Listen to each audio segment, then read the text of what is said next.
Graça e paz do Senhor Jesus a todos. Vamos estar dando continuidade então na nossa aula número 6, do curso do DNA, falando sobre evangelismo. Na última aula nós falamos aqui no ponto final sobre a nossa prioridade de estarmos aí evangelizando, nos santificando, orando, meditando na Bíblia e adorando ao Senhor, tendo, claro, um serviço cristão dentro e fora da igreja.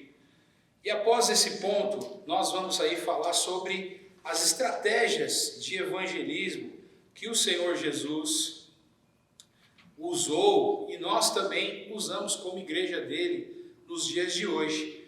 Nós devemos usar também essa isca para cada tipo de peixe, usando essa ilustração de pescaria, né? E o mesmo vale para a evangelização. Assim como os peixes são atraídos por iscas diferentes, assim devemos usar estratégias diferentes também para alcançar as pessoas. Contudo, preservando o conteúdo da mensagem do Evangelho. Nós vamos ver agora aqui uma sequência de 7 fases do evangelismo, sendo um processo progressivo. Nós chamamos aqui, na nossa igreja, de os 7 P's do evangelismo.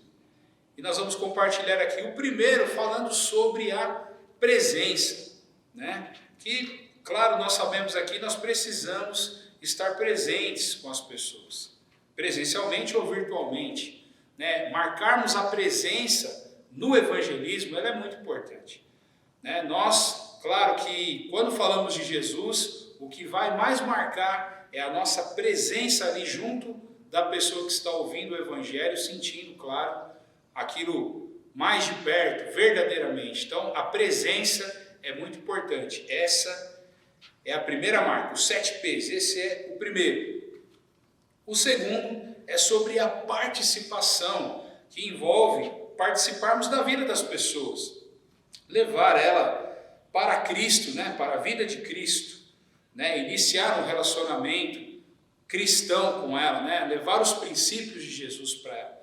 Muito importante nós entendermos a nossa participação, interação, isso faz muita diferença dentro desse processo dos 7 P's, né? Então, primeiro, presença. Segundo, nós estamos vendo aqui a participação. A terceira marca, né, é a proximidade, né? Cultivar para que o relacionamento com a pessoa vire uma amizade, para que o resultado seja melhor. Nós temos uma frase que nós sempre falamos aqui, que primeiro nós precisamos ganhar as pessoas para nós, depois nós ganhamos para Cristo. E é uma grande verdade, porque quando nós criamos um relacionamento de amizade verdadeiro, sincero, o nosso carinho, a nossa dedicação vai ser muito maior. Não vemos a pessoa como uma simples pessoa, mas vemos a pessoa como alguém que é muito próximo. É um irmão nosso, é alguém que é da nossa família. Então, essa terceira marca ela faz a diferença também. Depois de presença e participação, a proximidade, ela também faz a diferença no processo do evangelismo. A quarta, nós vamos ver na sequência aqui, é sobre a proclamação, que envolve a pregação do evangelho propriamente dita, né? Que envolve proclamar os 4 fundamentos da evangelização que nós vimos anteriormente na outra aula. O amor de Deus, a situação do homem pecador, Jesus Cristo como Salvador e o apelo para a entrega de vida a Cristo como Salvador. Nós temos esses princípios como base, né? Precisamos proclamar dentro dessa construção de relacionamento. Esse ponto da proclamação, ele é de suma importância, porque é onde entra a parte do evangelho mesmo propriamente dito, e aí, através desse ponto, há a libertação da pessoa que está ouvindo esses pontos. O quinto ponto é importante também porque fala sobre a persuasão, né? Depois da proclamação, vem a persuasão, que envolve continuar proclamando o Evangelho com argumentos, né? Exemplos, ilustrações, né? Que mais? Nós temos aqui, através desse processo de persuasão, a pessoa ela se decide por Cristo com uma certeza ainda maior, porque nós estamos reafirmando o que é verdadeiro para que ela aceite a Cristo.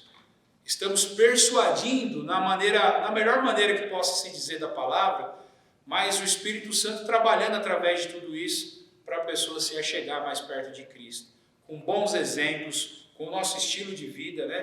Persuadindo a pessoa.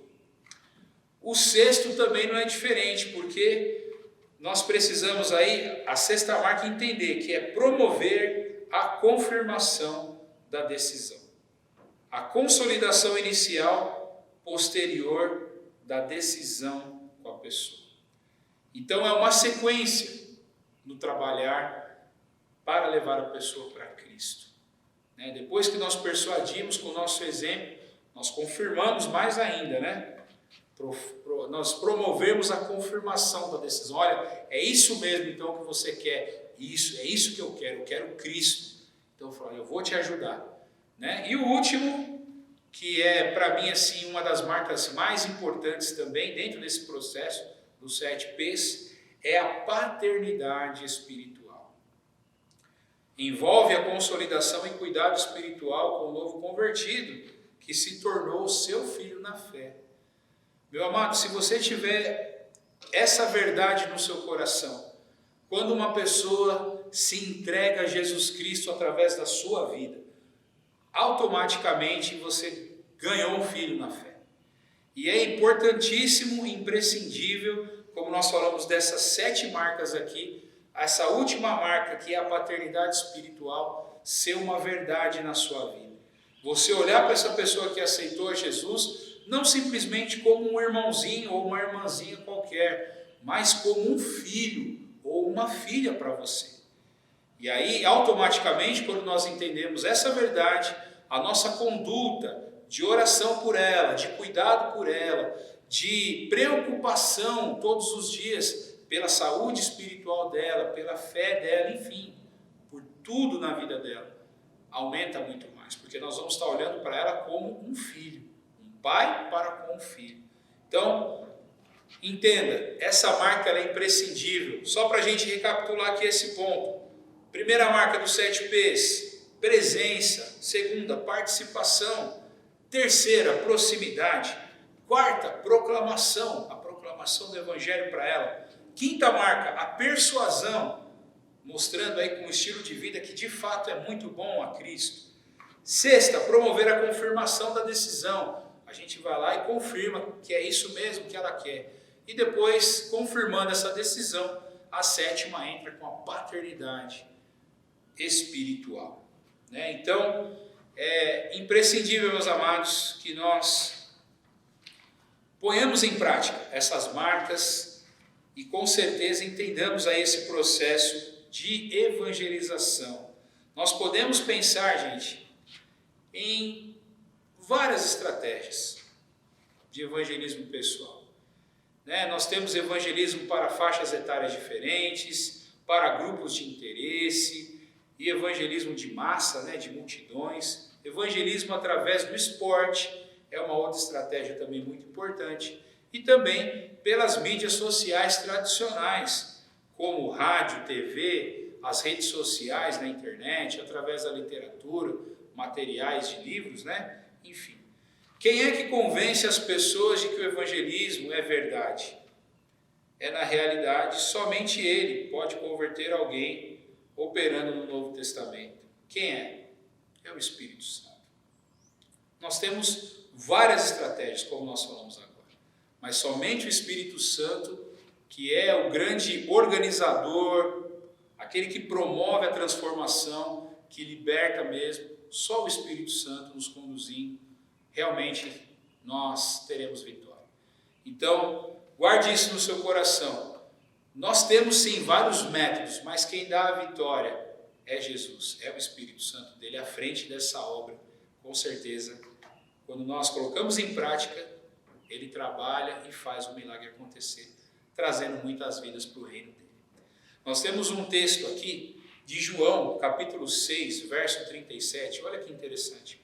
Ele fala aqui para a gente assim: todo aquele que o Pai me der, virá a mim, e quem vier a mim, eu jamais rejeitarei. Olha que interessante. Quando nós temos a oportunidade de levarmos o Evangelho para alguém, e essa pessoa aceita Cristo, é a confirmação dessa palavra do Senhor Jesus, no livro de João 6,37. Ele está dizendo exatamente isso: todo aquele que o Pai me der, virá a mim, e quem vier a mim, eu jamais rejeitarei. Oh, glória! Um dia, eu e você chegamos até Cristo, estamos com Ele até hoje, e vamos estar para sempre, porque Ele nunca vai nos rejeitar. Somos dele. Outro trecho também importante aqui, João 16:8, fala assim, ó: quando Ele vier, convencerá o mundo do pecado, da justiça e do juízo. Quem é esse? É o Espírito Santo de Deus.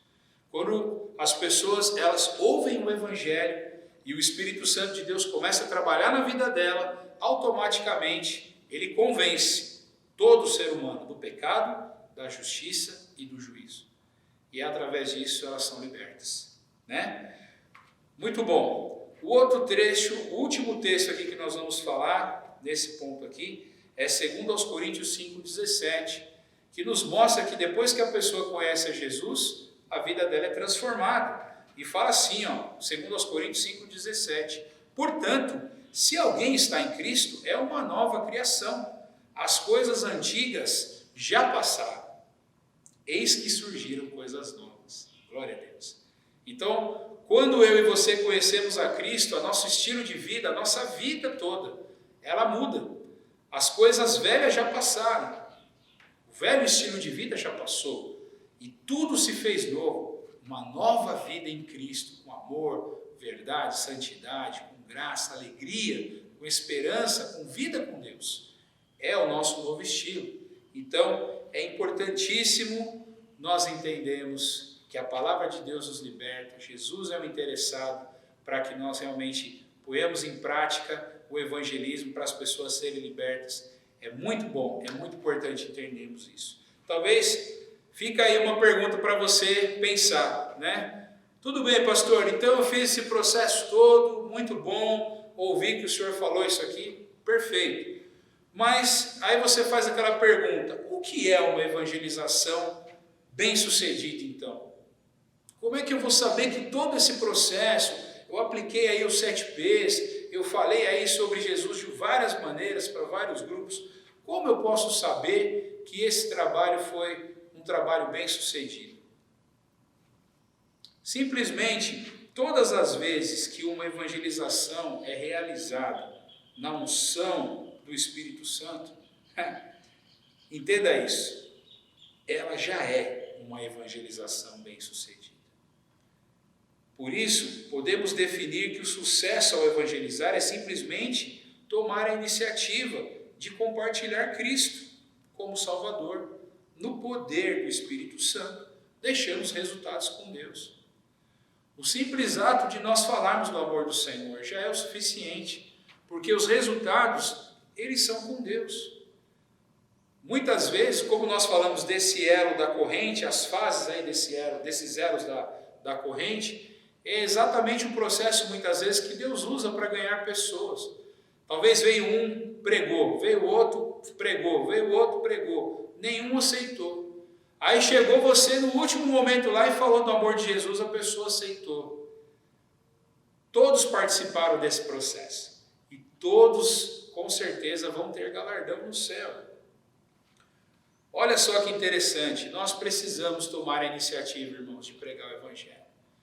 Hoje, peça a Deus: Senhor, me ajuda a ter a iniciativa de falar do Teu amor para as pessoas, de falar do Senhor para as pessoas, sem medo, sem vergonha, porque o Teu Espírito está comigo e é o Teu Espírito que me capacita.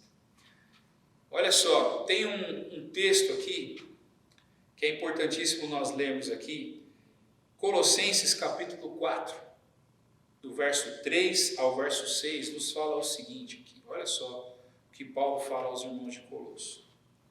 Ao mesmo tempo, orem também por nós, para que Deus abra uma porta para a nossa mensagem, a fim de que possamos proclamar o ministério de Cristo, pelo qual estou preso. Orem para que eu possa manifestá-lo abertamente, como me cumpre fazer. Sejam sábios no procedimento para com os de fora, aproveitem ao máximo todas as oportunidades. E o verso 6, o seu falar seja sempre agradável e temperado com sal, para que saibam como responder a cada um. Então, a palavra de Deus nos mostra que Paulo fala aqui no verso 5, principalmente, de Colossenses 4. Sejam sábios no procedimento para com os de fora. Aproveitem ao máximo todas as oportunidades. Querido, talvez você tenha oportunidade na sua escola, no seu trabalho, na sua família, na sua célula, na sua faculdade, enfim. Quando Deus abriu uma oportunidade para você falar de Cristo, fale com toda ousadia, com todo amor e com toda coragem. Porque o Espírito Santo de Deus está com você. E você pode ter certeza, é Ele quem nos capacita a estarmos falando no poder dEle. Então não sinta vergonha não, fale na autoridade. E lembre-se, os resultados ficam com Deus. Evangelizou no poder do Espírito Santo? Pronto, parabéns. Você já cumpriu a sua primeira parte. Os resultados o Senhor vai entrar em providência e vai operar. Amém? O último texto aqui nesse ponto aqui fala para nós o seguinte. Atos 1:8, que fala assim, ó. Mas receberão poder quando o Espírito Santo descer sobre vocês e serão minhas testemunhas em Jerusalém, em toda a Judéia e Samaria e até os confins da terra. Então, amados, a grande ideia, o grande desejo de Deus é que nós sejamos testemunhas dele. Aqui no Brasil, fora do Brasil, na igreja, fora da igreja, em casa, fora de casa, em todos os lugares aonde o Senhor nos levar. Amém? Muito bom. Depois, entendendo esse propósito das estratégias, nós vamos ver as fases da evangelização. Nós temos uma primeira fase que ela podemos denominar de pré-evangelismo, depois a segunda fase, evangelismo, e a terceira fase, pós-evangelismo. A evangelização se compõe dessas três fases. E percebemos isso olhando para os elos da corrente, lembra que nós falamos anteriormente? Fazem parte do pré-evangelismo. O evangelismo propriamente dito, é na região do meio da corrente para o final, mais ou menos assim para a gente entender. E o momento em que a pessoa que está sendo exposta ao Evangelho, está aberta ao Evangelho, sendo esclarecidas suas dúvidas, e onde a dependência do Espírito Santo é total, para quebrantar o coração e levá-lo ao arrependimento, após a decisão da pessoa por Jesus, não acabou a evangelização, mas inicia-se o processo de consolidação. E no nosso contexto da igreja, nós consideramos que ela só encerra por ocasião do batismo nas águas. Então nós temos o pré-evangelismo, nós temos o evangelismo e o pós-evangelismo, até a pessoa chegar a descer as águas. A pessoa se batizou, pronto, desceu as águas, fez uma festa aqui na igreja, muito bom. Nós finalizamos essa primeira fase toda, completa. Depois vem a parte do discipulado, que é um outro ponto. Mas entenda, tudo isso Deus conta conosco. Evangelização é fundamental no processo da igreja. Nós precisamos aí, de fato, colocarmos em prática isso tudo. Olha só o que diz um texto aqui para nós. Olha que interessante. João capítulo 4, verso 31 ao 38, diz assim. Enquanto isso, os discípulos insistiam com ele. Mestre, come alguma coisa. Mas ele lhe disse, tenho algo para comer que vocês ainda não conhecem. Muito interessante. Então os discípulos disseram uns aos outros, será que alguém lhe trouxe comida? E disse Jesus, a minha comida é fazer a vontade daquele que me enviou e concluir a sua obra. Né? Nós precisamos, queridos, cumprir essa obra de Jesus. E evangelização faz parte desse projeto. Amém? Muito bom. Depois de entendermos aqui essa pequena fase agora, as fases da evangelização, como nós falamos agora, ainda lembrando da estratégia da corrente, né? Desde o início, o primeiro elo, até o 11º elo, que é a parte final, onde a pessoa já se converteu. Nós vamos para as estratégias do evangelismo. Muito bom. Nós vemos aqui, são necessárias estratégias para evangelizar as pessoas. E a seguir, nós vamos apresentar 2 estratégias que têm sido usadas com muito sucesso. Nos dias de hoje, nós temos visto várias e várias igrejas trabalhando dessa forma e através desse processo estratégico, elas têm conseguido trazer muitas pessoas para o reino de Deus. O primeiro deles é o movimento de multiplicação de discípulos, né? Começou no mundo muçulmano, quando obreiros perceberam a necessidade de mudar a forma que estavam fazendo missões. Eles notaram a necessidade de que os grupos e as lideranças da igreja local ficassem entre os próprios cristãos locais. E assim mudaram, né, a estratégia para algo tão simples que está na Bíblia, mas que muitas vezes nós complicamos. Olha só, tem um texto que fala para nós no livro de Lucas, no capítulo 10, verso 5 e verso 6, nós temos o projeto de envios dos irmãos, para entrar nas casas, para declarar nas casas, olha que a paz seja com você dessa casa, e a paz entra na casa dessas pessoas, e aí a pessoa vai, ela ouve o evangelho, e através disso, ela aceita a Cristo e muda de vida. Né? Nós temos aqui um projeto chamado Casa de Paz. Esse projeto de Casa de Paz é um projeto que, com certeza, ela tem aberto novas oportunidades de levar a Cristo para dentro dos lares de uma maneira muito rápida, objetiva, poderosa. Inclusive, nós vamos deixar o link de um vídeo explicativo de Casa de Paz e eu quero te convidar, se você puder, alguns minutinhos, é bem rápido esse vídeo, mas você vai poder assistir depois, vai estar aí na descrição do vídeo, tá bom? Que você está assistindo, e aí você depois se inteira desse vídeo sobre Casa de Paz. É algo tremendo, né? A inspiração da Casa de Paz nasceu, na verdade, de um mergulho nos primeiros 20 versículos de Lucas 10. Né? Ali, como diz aqui, Jesus chama 70 de seus discípulos, e como vemos no texto, né, todos inexperientes na fé, poderíamos com certeza chamá-los de novos convertidos, né, com certeza, e envia a diversas cidades da aldeia de 2 em 2, né, com uma missão: encontrar pessoas que estivessem abertas para receber a presença do Senhor em suas casas.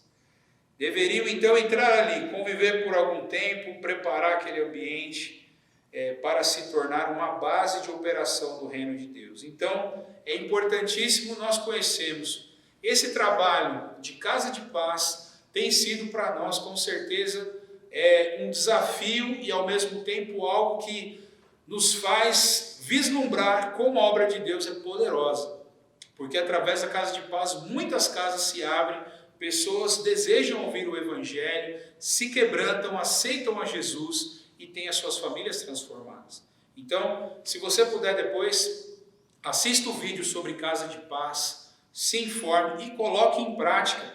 Você pode colocar em prática com os irmãos da sua célula, com os irmãos da igreja, você pode combinar e pode ser para qualquer pessoa. E não precisa ser um líder de célula para fazer a Casa de Paz. Basta simplesmente ser um membro comprometido, um cristão que verdadeiramente entendeu o seu chamado de Deus e ele vai evangelizar e fazer muitos discípulos para Jesus. Amém? Então, depois de entendermos essa parte aqui sobre algumas estratégias, exatamente falando sobre Casa de Paz, nós vamos concluir aqui. Nós vemos, portanto, que o evangelismo é um dever de todo cristão e que precisamos, com certeza, viver um estilo de vida evangelizador, tanto em atitudes quanto em palavras. E fique então para refletir, pense aí, nós estamos hoje fazendo essa aula número 6, imagine com você então, pense pelo menos 3 pessoas do seu círculo de convivência que você poderia evangelizar. Coloque no seu coração, num papel também aí, o nome dessas pessoas e faça um propósito daqui a um período para você ganhá-las para Cristo. E com certeza em breve nós vamos colher esses frutos, vendo essas pessoas se achegando até a igreja, se achegando até a sua célula e dando testemunho de libertação através da sua vida, claro, através de Jesus e através da sua vida, como um pai espiritual que amou, evangelizou e cuidou de cada uma delas. Amém? Então, estamos encerrando aqui essa aula número 6 sobre evangelismo. Que Deus abençoe muito a sua vida e até a próxima.